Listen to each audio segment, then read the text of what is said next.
Hands on the floor, feet off the floor, shoulders back. L-sit. Gonna blast through a few different options. Here's the basic, here's the standard L-sit. Hands on the floor, feet off the floor, shoulders back. Now, if you're having trouble, there's two trajectories. One is that you can do something different than other than hands on the floor. So if you're having trouble making any clearance here, it means that you're weak.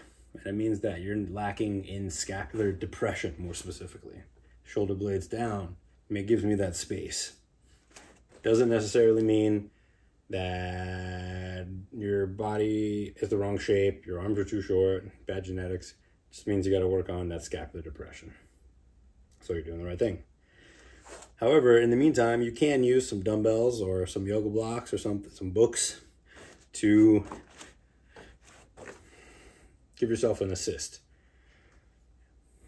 Corollary to that, the balance and the core engagement and the shoulder activation that I need in order to sit here versus here, it takes work. It's difficult.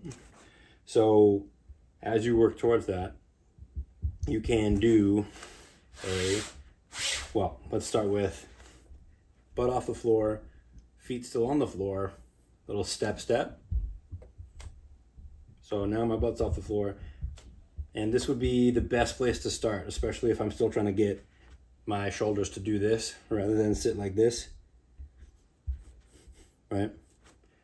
The more you can press into the floor, get your shoulders away from your ears, the more accessible this movement is going to become. And then you can externally rotate, get long across your collarbone, and you're in business.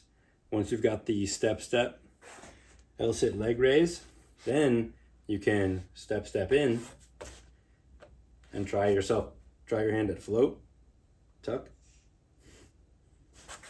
L-sit, and then from the tuck, you get straddle, legs straight out, and then you get the full L-sit, legs together, pointed forwards. So the progression, regardless of what you're doing with your hands, is